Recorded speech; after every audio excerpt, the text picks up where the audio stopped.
sharing some info about performance reporting today. Yeah, the agenda's looks brief, but there's a lot to get through. So we'll dive right in, and I'll ask Suze to go ahead and start sharing the slide deck. So we are going to revisit some of the work that we've all started together on performance reporting for state fiscal recovery funds. We know that this is that measuring performance is a big point of emphasis with U.S. Treasury, as well as point of emphasis with with some of our state partners here in North Carolina. So we have, as you know, done a great deal of work over the last year, particularly the last 6 months, to make sure we have a solid framework that is going to prepare us all for success in approaching this in a manageable but ultimately comprehensive way. So the way that we have broken this down is to in the development and then reporting of performance. I know we had in the original reporting guidance last summer, we had said TBD on some of the performance reporting in there, and that time has finally come. So this is what we're going to start walking through here today. This process, of course, was started back in the late fall, moving into the winter, when we engaged Deloitte on helping map out a framework for how North Carolina can structure performance reporting.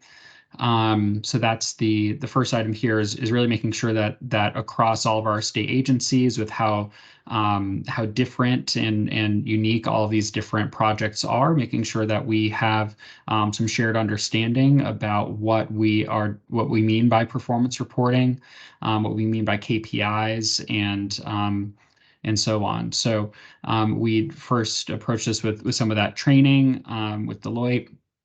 And then the next step is to make sure that agencies have decided what you all are actually going to measure.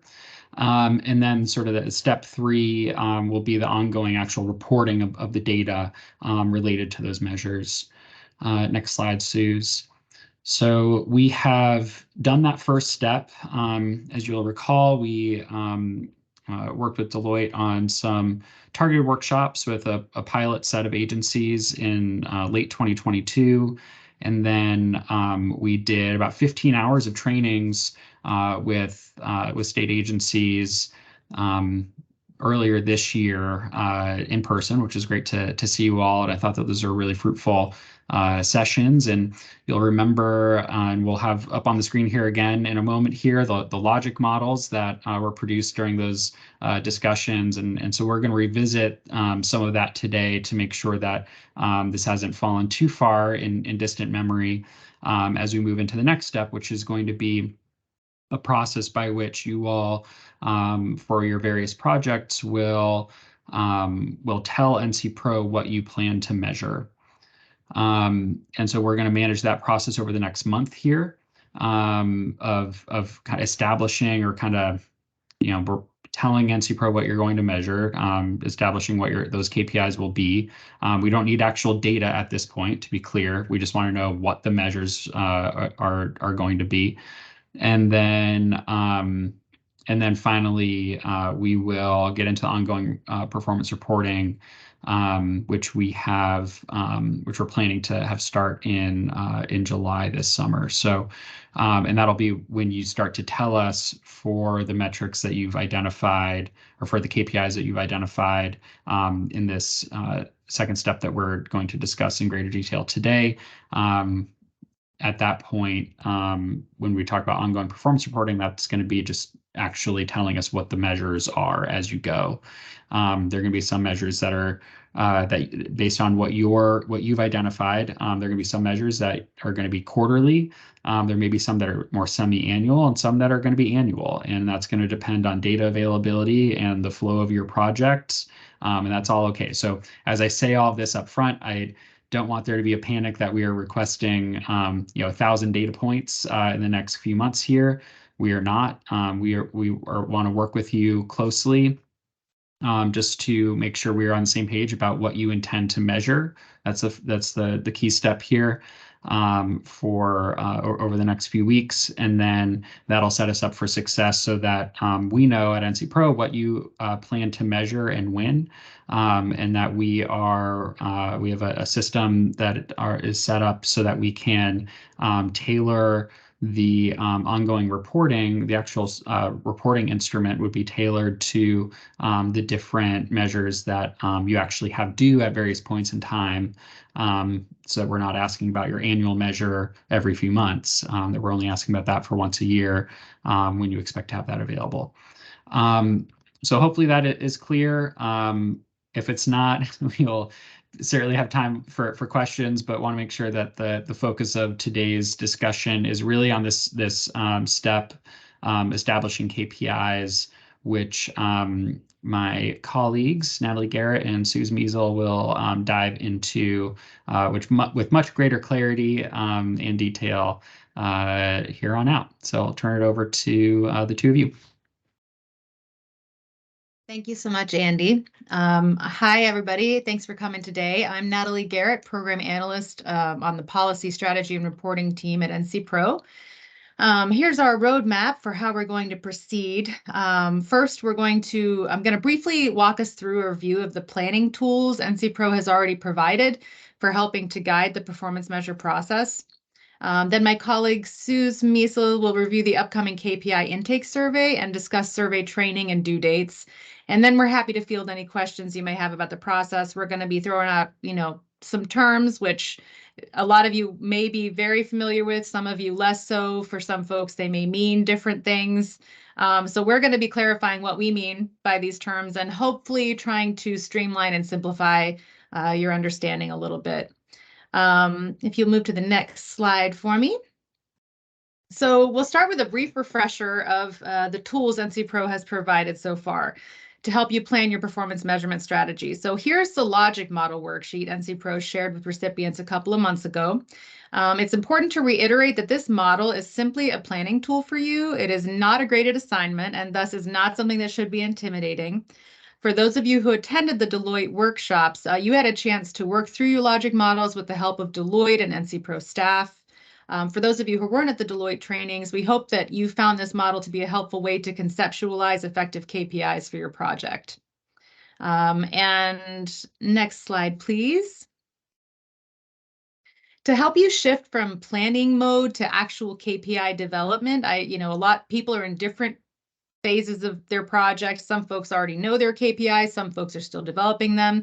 But to help, so we're all kind of on the same page, to help you move forward with actually nailing down your key KPIs, we're going to focus on the most important pieces of the logic model that we just showed. One important concept to keep in mind when nailing down those KPIs is the flow of a project, which is really just a simplified way to think about the project holistically from inputs all the way to impacts. And these are just a few terms to refresh your memory. Inputs, which are the resources needed to implement your project. Activities, which are actions using the inputs to implement your program. The outputs, which are the immediate results or products of your activities. Outcomes, which are the changes that occur as the result of the activities. It's a kind of an important distinction there between outputs and outcomes. And then impacts, which is generally the overall goal, ultimate sort of long-term vision, and why the project is meaningful. And I think a great way to think about this is the activities are those things that you have direct control over, that your sphere of influence includes these activities, things that your organization is doing, the steps you're taking. And then the outputs are the results of those steps. So I'm going to get into a little more detail. We're going to move to the next slide. So thinking about the flow of the project is really helpful when considering the different types of KPIs you can measure at different stages of the project. And so just as a refresher, what do we mean by KPIs? They are key performance indicators, which are quantifiable metrics that enable organizations to gauge the progress and/or success of a project. And I'll start by addressing that there are many ways to track performance and many labels that are thrown around that can be kind of overwhelming and confusing. But for the purposes of reporting on your SFRF project, you only really need to think about 3 types of KPIs. And I'm going to break those down a little bit here. But before I do, you're going to see 3 buckets here. For any one of these buckets, you could come up with dozens of potential performance indicators. We don't want or need dozens. We're not looking for that. So what we want you to focus on with the survey that we're going to be going into more detail on in a moment is sort of the most important measures for assessing whether your project is on track and accomplishing what you want to accomplish and when you want it accomplished. So another thing to consider when looking at these 3 buckets is that there can absolutely be overlap for the 3 buckets. Don't let that be a point of stress. If you can't identify exactly which of these buckets your KPI falls into, that's okay. We will ask you, which type of KPI are you giving us? And you're going to pick one, but that's just using your best judgment. So don't let that be a point of stress or a stopping point for you. Use your best judgment. There can be overlap. These can kind of morph and merge. So don't let that be a stress point. This is basically a way to guide your thinking and to help you consider what things you may already be measuring or things that you can measure to track different parts of your project. So the different tracking measures or the different KPIs we're going to be asking about are tracking measures, which are metrics that help you track the implementation of your project. So these may include your input, activities, or similar milestones. Output measures, and these are metrics that help you measure the direct results of your actions. They provide valuable information about these sort of earlier implementation stages of a project. And then there are the outcome measures, which are often a little bit more long-term. And these metrics measure changes that occur as a result of the activities. They indicate whether a project is achieving its overall goals. Next slide, please. To help sort of clarify and conceptualize these, we're going to provide a few examples. This first example is just one that may help you relate these concepts a little bit more to daily life. So let's say our project is this. We are going to buy our niece a birthday gift from Amazon. So what are our tracking measures? So these could be things like how many items you ordered on time, the average cost per item, or the number of hours researching gifts for toddlers. And those are things that you put into it, right? These are the things you directly do to achieve your aim. The output measures are a little bit beyond your control. It's what was the response to those activities? And so the percentage of packages that arrived on time, again, a little bit further out of your sphere of influence, but still something that's helpful to measure when you are looking at how your project is progressing overall, if you think of this activity as a project. And then the outcome, so little longer term thinking. So the niece's reported happiness level on a 1 to 10 scale upon opening your gift, or the niece's enjoyment 12 months after opening the gift. So that's sort of one example kind of pulled from real life to help you conceptualize these terms and differentiate. We have another couple examples. Suze, would you switch to the next slide for me? Okay, this one is a little bit more in our wheelhouse here. It's discussing a potential sort of program or project that might be funded through SFRF funding. So NC Childhood Literacy Project. So for example, your tracking measures may be the numbers of teachers invited to enroll in special literacy training. So if you'll notice, these were teachers invited. This is something that the organization had control over. They specifically sent out those invites. They were well within their sphere of control, and they can track those. And then there are the output measures from that. So how many teachers actually attended? So how many, achieved or received the special training?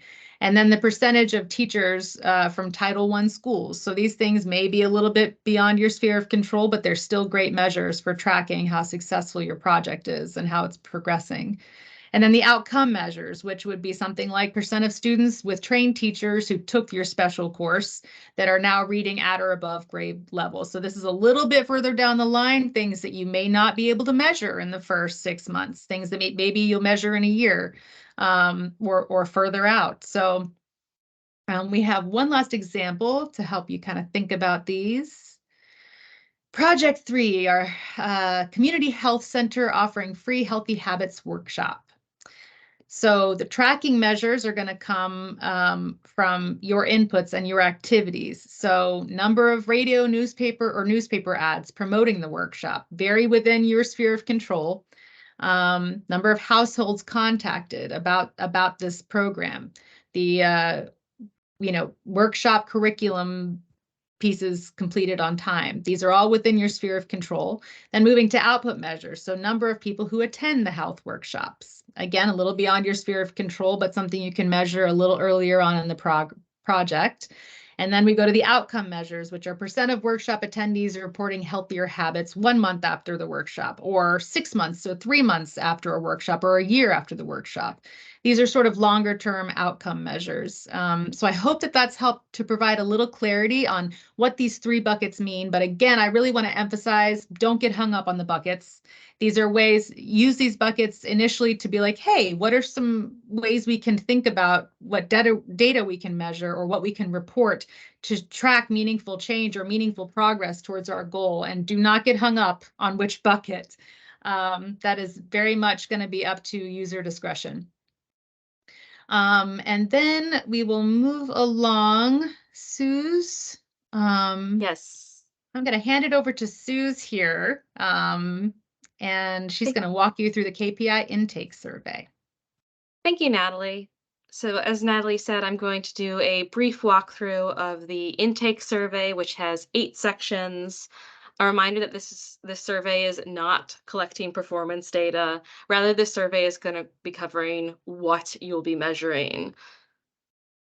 So starting with section 1, it is very important, obviously, for future surveys that we have the contact information for the person who will be filling out that survey from your organization or agency. So this first section will just be asking you to provide that contact information.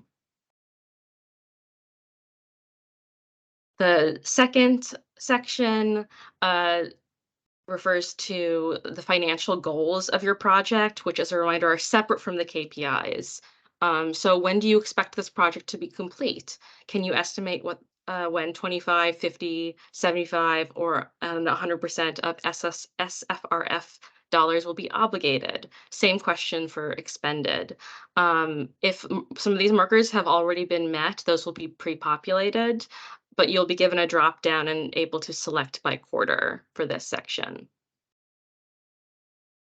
Section 3 asks you to think about the overall long-term impact you anticipate your project having and when you expect that impact will be realized.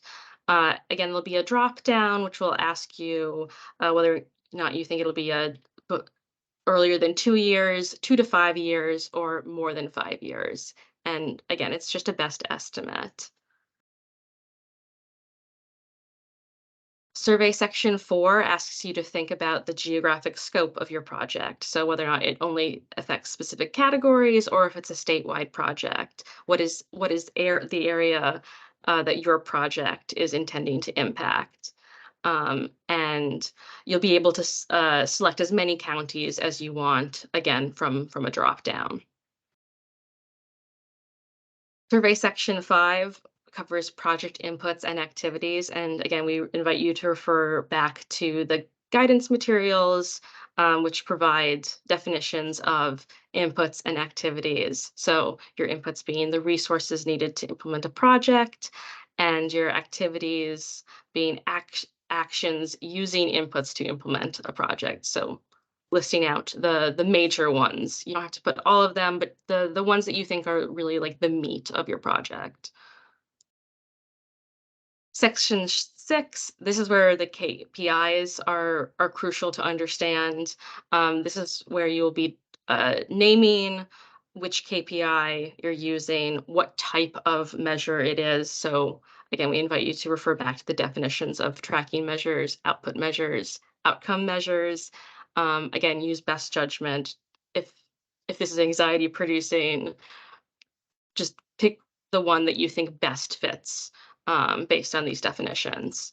But a brief description of the KPI the unit of measurement being used, the data source for the KPI, the start and end date of when that measure is being measured, and then the frequency of reporting to NC Pro. So for short-term measures, quarterly might make more sense versus long-term measures, semi-annually or annually might make more sense.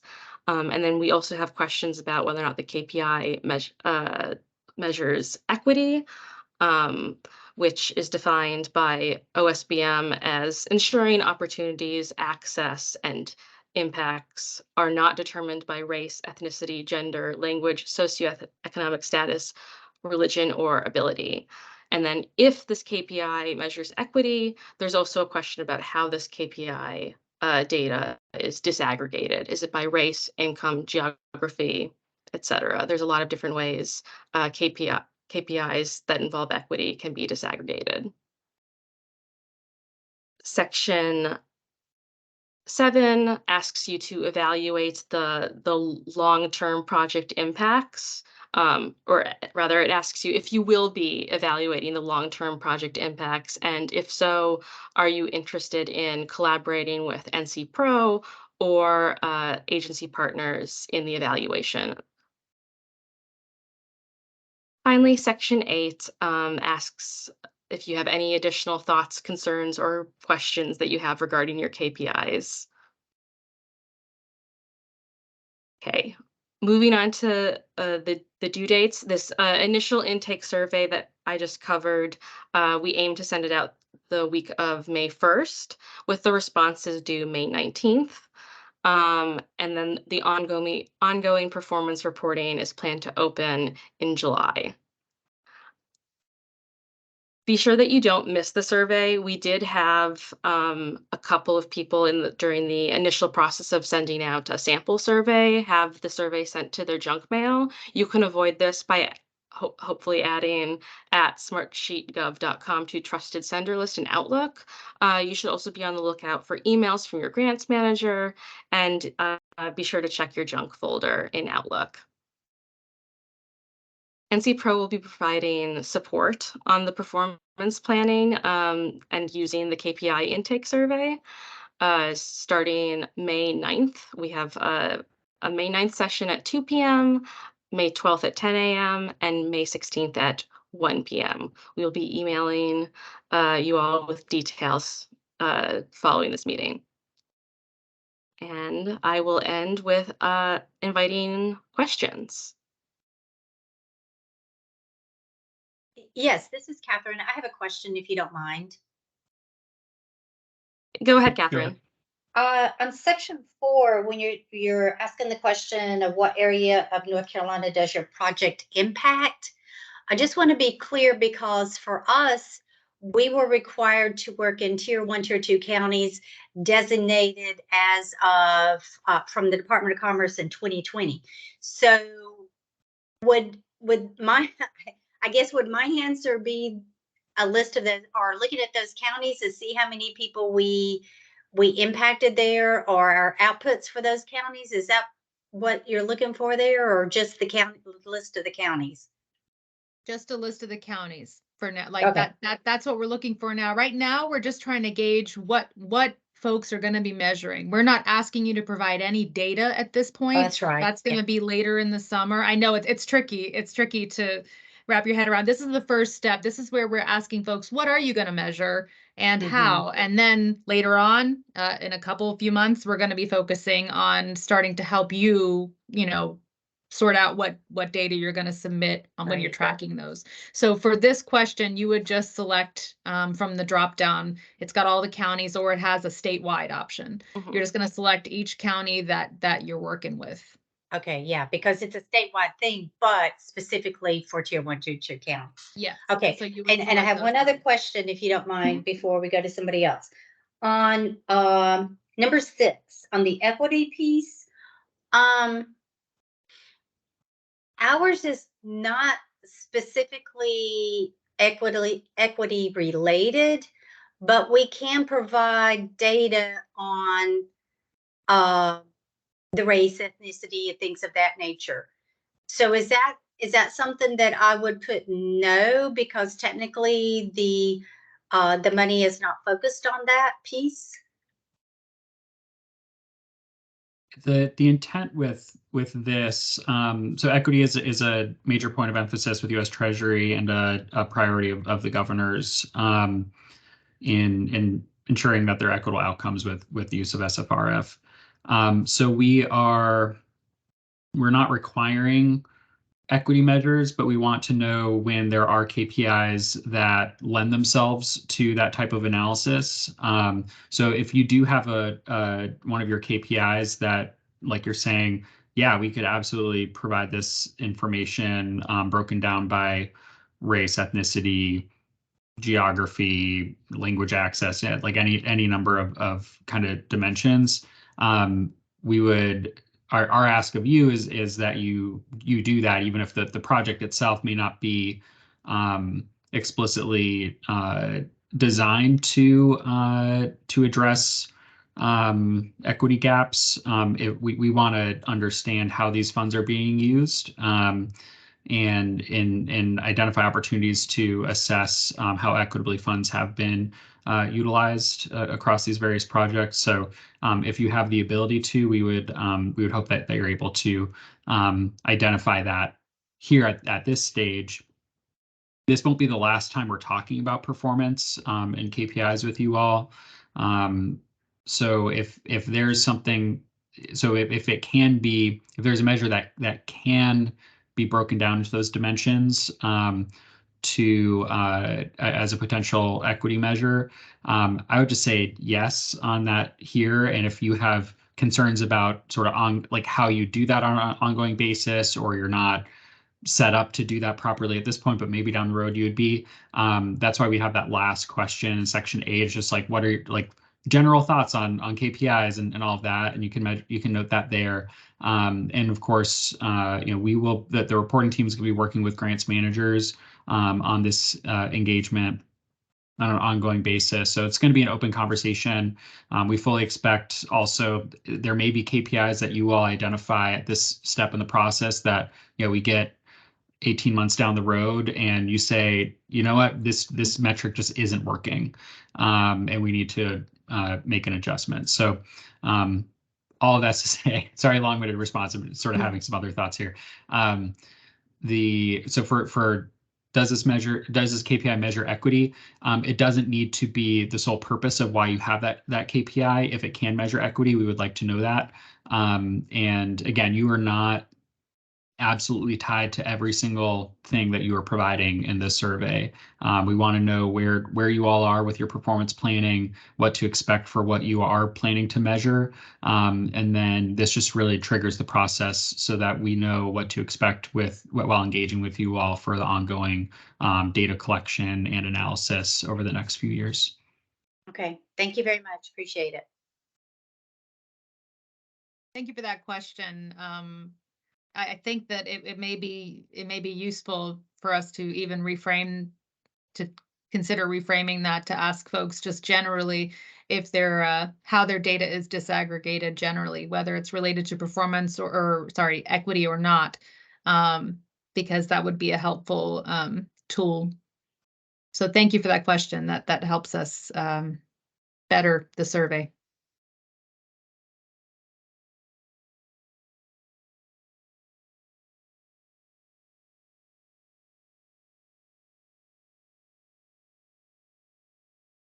So I have my usual question of sorts. Within the context of how we operate with the Science Museums program and how we've sort of asked our science museums to work up their budgets and scopes of work and measure in the context of DEAI. And we are finding that there are various ways, and we're also offering technical support to sit down via our site visits and through the phone and otherwise to provide support and gain insight and share actually this wonderful document that Deloitte provided us to work through evaluation and the collection of data that leads to this. So, for example, there's a major exciting example that we can share, which is many of the several museums are looking at using the monies to establish sensitivity spaces for children on spectrum to experience STEM within their institutions. And so they're working up both a ways and means of engaging other partners to make that happen. But more importantly, that will increase the number of participants and attendees from a very specific population. And so for us, when we talk about measuring equity, we are hoping to see increases in that particular population's participation and experiencing of science museums in our state, especially those who have chosen to provide such a service. So my question is, in light of the fact that there will be variability, so we will have a host of KPIs, and yes, we are dealing with beneficiaries, but we figure this data is not only important to us, but also important to this initiative, to the state, and to the Department of Treasury to hear. I just wanted to chime in and ask relative to that example. Does that fit within the context of your interests? Yeah, absolutely. And yeah, short answer, yes, absolutely. We want to know about that. The extent to which, again, thinking about how to quantify that work for the application here of tracking KPIs. We can work with you on that. And then the other thing too, I think there may ultimately be things that are difficult to quantify, like impacts of projects that are difficult to quantify, may require more of a narrative kind of response, and there will certainly be opportunity for that. It's not set up for this for the KPI collection survey, but yeah, so absolutely, we want to know about those kinds of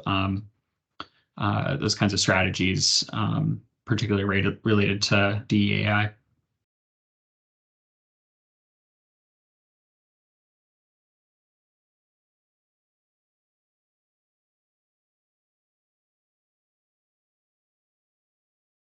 Any other questions? I'm sorry, I can't really see if people are raising their hands or not, but I don't think there are anyone raising their hands, but we are still open to questions.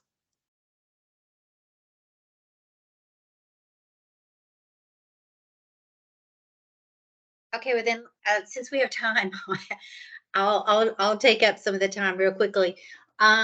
Okay, so we're doing this. The survey is going to be released, and and you're looking for our KPIs.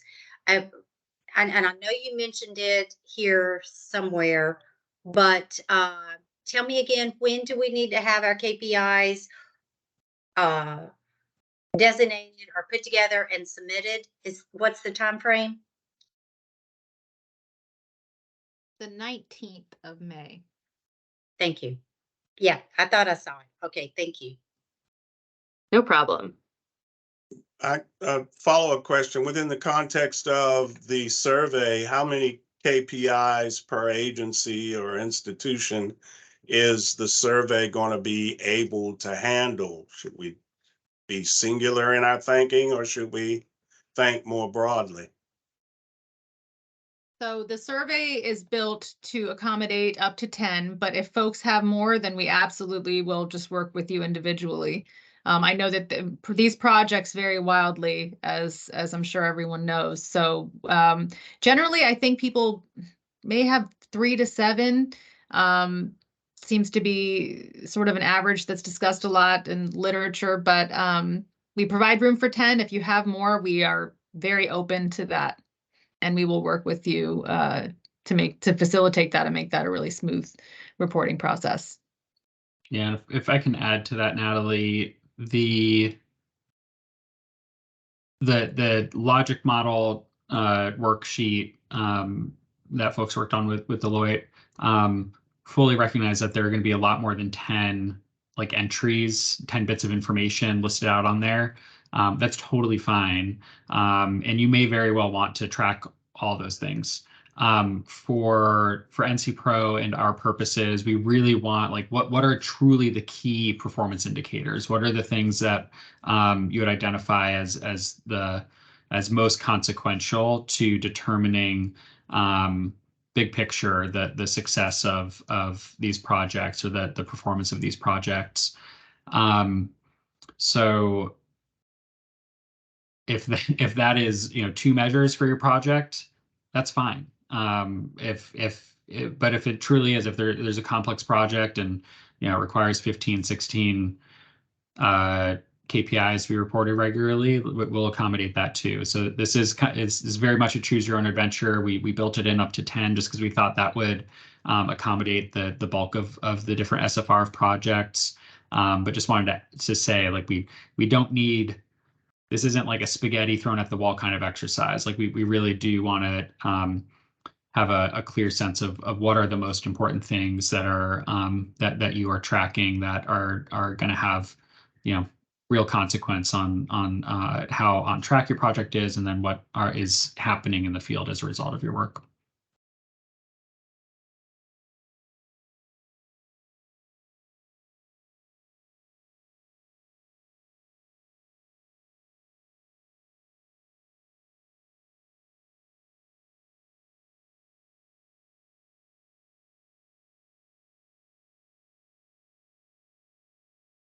I am going to go ahead and stop sharing my screen, but obviously we are still taking questions. I want to note too that the help sessions coming up, we have 3 on the books. You do not have to attend all 3. It's sort of, you don't have to attend any. I think it would behoove a lot of folks to attend them if they have questions. We will also be providing supporting document or sort of a resource guide with the survey. So when you receive the survey, you're also going to receive a guide and glossary. So that should really help facilitate completing the survey. If you have any additional questions, you know, when you get the survey, we're always here for you. Contact your grants manager. We're going to be working closely with them to help work through some of those issues. And if, hopefully folks can squeeze one of those training dates on their calendars. And if that's not a possibility for your organization, certainly feel free to reach out, and, you know, we can kind of walk through some of the process on your accountability calls or other communications you have with NC Pro to make sure that this is as smooth a process as possible. And also, we are using smart sheets for this survey.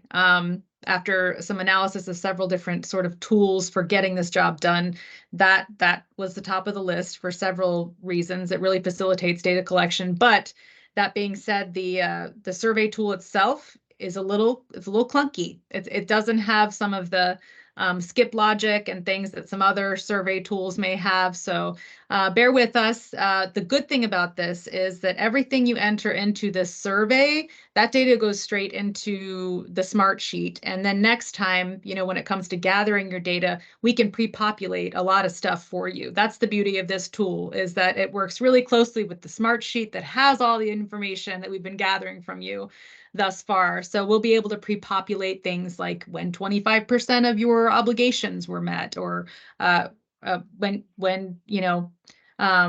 So that's the upshot here. But it is a little bit. It's not a super beautiful or very tech savvy survey.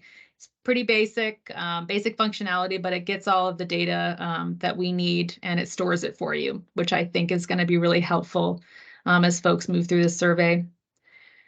So just a couple notes on that, and we're here with any questions you may have.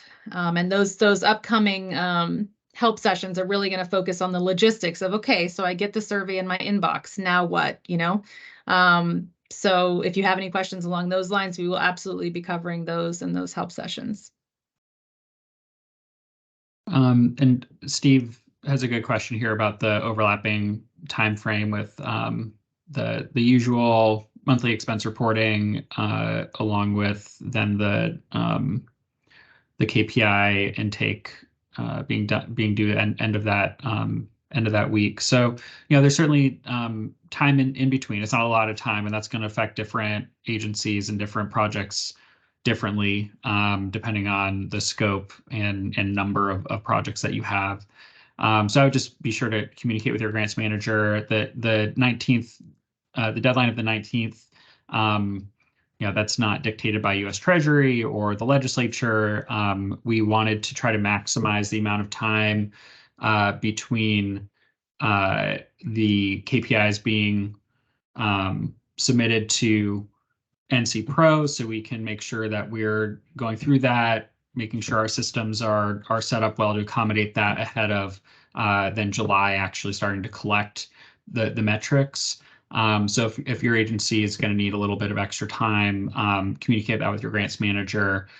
This isn't intended to be like there's no punitive part of this process. Like, we're trying to work with you and want to make sure that we're accommodating the range of needs here. So everyone's going through this process a little bit differently based on the different uses and sort of types of projects. So we're here to work with you and support throughout. To follow up with what you were just sharing, Andy, that dashboard, which collates the reports, will this information be collated directly through that dashboard? And I raise that question because, I know there are strategic aspects, and I did point out that, we need to be moved up because education is what science museums are primarily about. So for us, we need to be placed in that strategic heading relative to the fact that science museums are seen as institutions of informal science education. And now I think that's a very important impact that will be reflected in what will manifest through what we do and has been over the years. But I guess, again, will what we provide relative to this survey and this aspect of data gathering be a direct feed into that dashboard, or is there some further engagement and manipulation of the responses and data prior to going into that tool? That's a great question, Daryl. And certainly taking note of the strategic use category also, and I know Suze is the person who will make that happen, so we can make sure that change is reflected the next time the data is updated. For use of performance data in the dashboard, I think to some extent, so I'll share what our goal is, what our intent is from this, with the caveat that we won't know fully how we will want to structure this until we are able to really look under the hood and see what we're dealing with when all the data, when all the types of KPIs come in, and then when the data actually comes in this summer. We would like to, at a basic level, with the project tracking measures and the targets for spending or obligating 25, 50, 75, 100% of SFR funds, we would like to use those types of measures to make more meaningful in the current dashboard the progress to completion metric, or the completion status metric, so that metric reflects, like, objectively what milestones is the project meeting. So when we get questions about it, also it reflects, like, the real work that you all are doing. We know that there's a ton of stuff happening beyond just, the money's getting spent at a certain time or whatnot. So this information will help contextualize what that metric can mean. And so that's one thing one tangible thing we want to do. Now, that won't be the raw data necessarily showing up on the dashboard. Now, thinking about the just broadly KPIs, particularly the outputs and outcomes, but not necessarily exclusive to those. So there's performance reporting due to U.S. Treasury on an annual basis.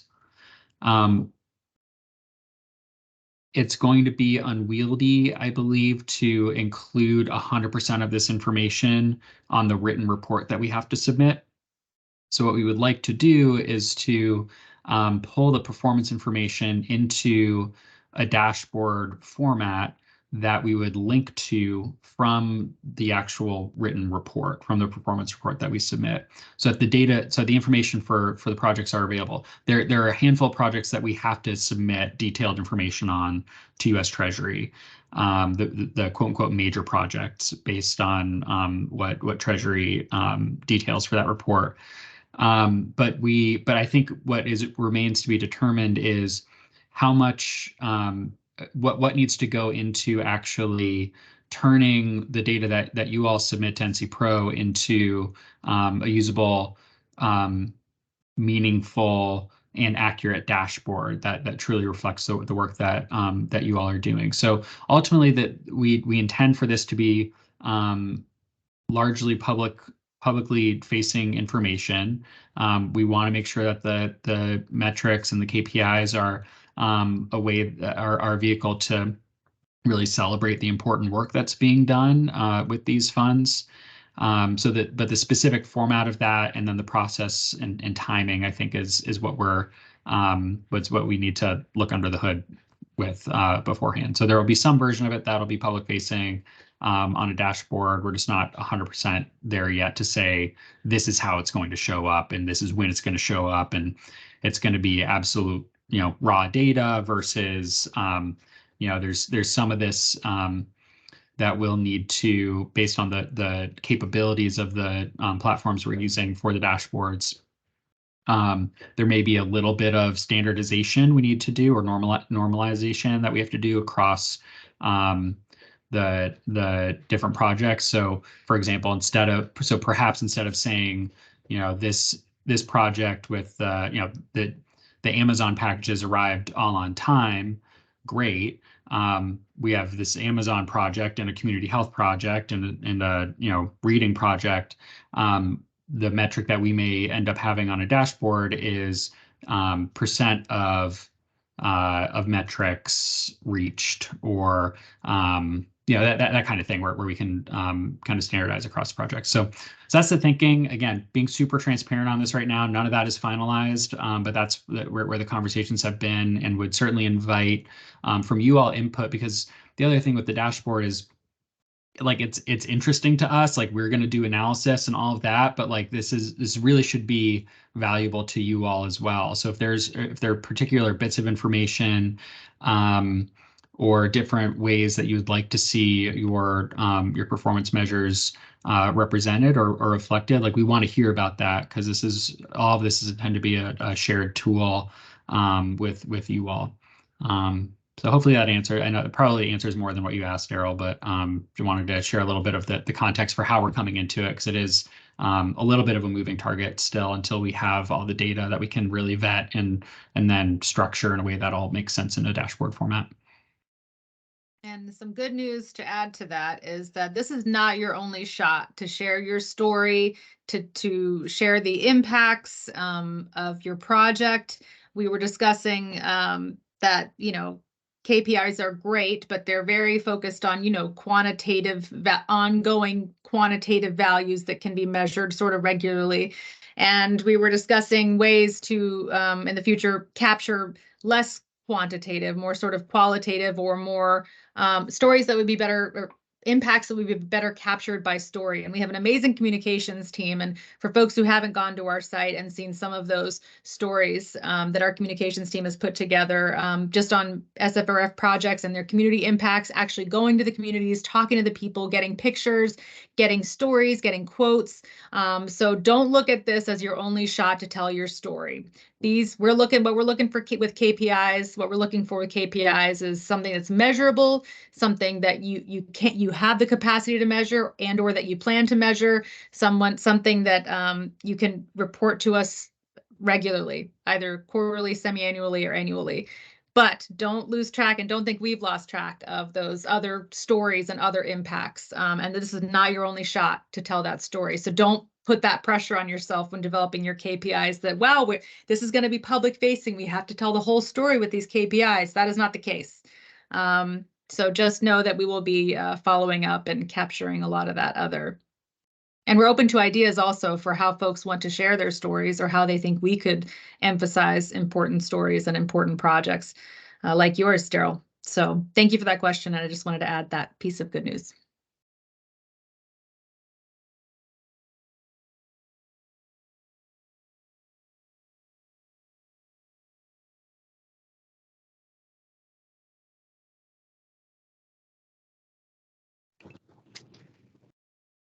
Hey, it's Emily Ganji. I had a question about how long we will report on these KPIs through this form. So this form specifically will be kind of a one and done. This is just telling us on the front end what you plan to measure. The ongoing reporting tool, which will also be through Smart Sheets, but it'll look a little bit, it'll be structured a little bit differently than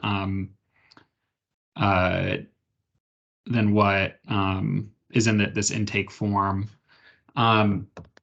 That's the kind of thing this is the choose your own adventure part of it, where, if as you are telling us what your KPIs are, 2 bits of information, I guess 3 bits of information are, when do you plan to start reporting this data? So we know that particularly with like outcomes measures, you may not know that this year, or maybe not even next year, but we want to know when do you expect it to be available?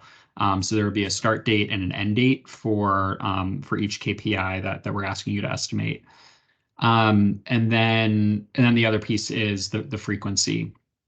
So in terms of time frame, you'll be doing this reporting up until you close out your project.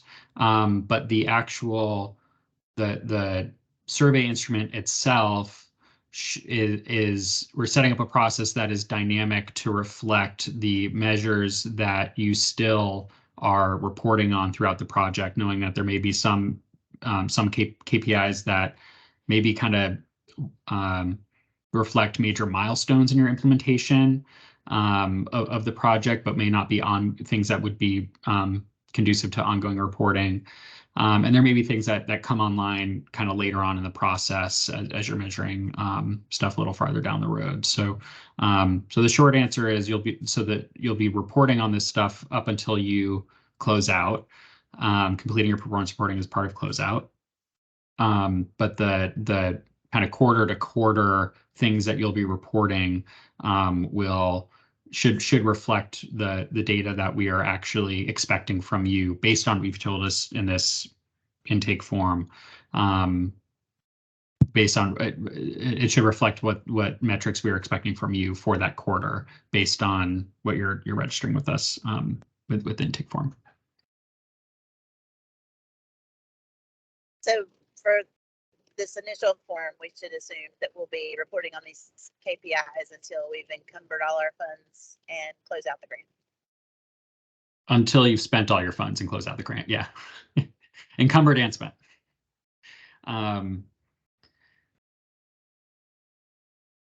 Yeah, so those are but again, there may be, it's okay if they're KPIs that you expect to, like if one of your KPIs, think about like Great Grant Program, is you've completed contracts with 100% of grantees, like that's probably, there will be an end to that before you have spent all of your funds.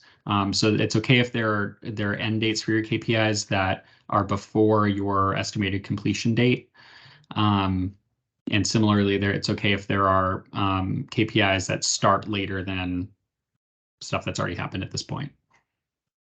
The survey tool is designed to only ask you about, so on a quarterly basis, it will only ask you to report data back on those KPIs for which you specified you had data now quarterly. If you specified in your input survey, which is what we're or your intake survey, which is what we're talking about. If you specify in your intake survey that this KPI, I'm not going to start measuring it until 2024, then we won't ask you about that KPI until 2024. If you specify, I'm only going to be measuring this from the beginning of 2023 to the end of 2023, we won't ask you about that KPI after the end of 2023. So yes, while you may still be answering questions about some KPIs until all of your funds are expended or obligated and your project's closed out, that's only if those were KPIs for which you specified that you would have data available or still incoming at that point. So choose your own adventure, like Andy says. Let us know when you start measuring, when you're going to stop measuring it, and you will only receive questions about it at those intervals.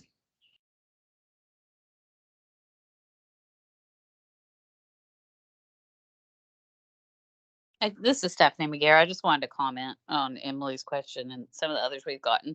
As y'all can imagine, there's no common unit of measurement for any of these key performance indicators. So we are trying to collect this data now in this format so that what will probably end up happening is that each project will have its own reporting form or customized reporting form. We're still trying to find a way to make it work for everybody, but we've talked to a lot of other states, and so far we're striking out on that. It looks like, because we're just doing so many different things with this money, and that's the point of it. It's supposed to be flexible. So we'll likely, your future reporting will be based on your project, and not, we're not going to try to shove everybody into the same form.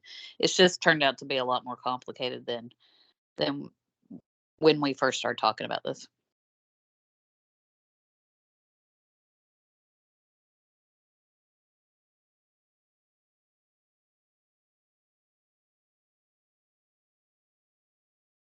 Daryl, do you have another question? Are you waving at someone? No, I'm waving at all of y'all. I think I have enough information. I didn't know if there was any more information to come, but thank you. Thank you. I think let's see. Thanks. Question.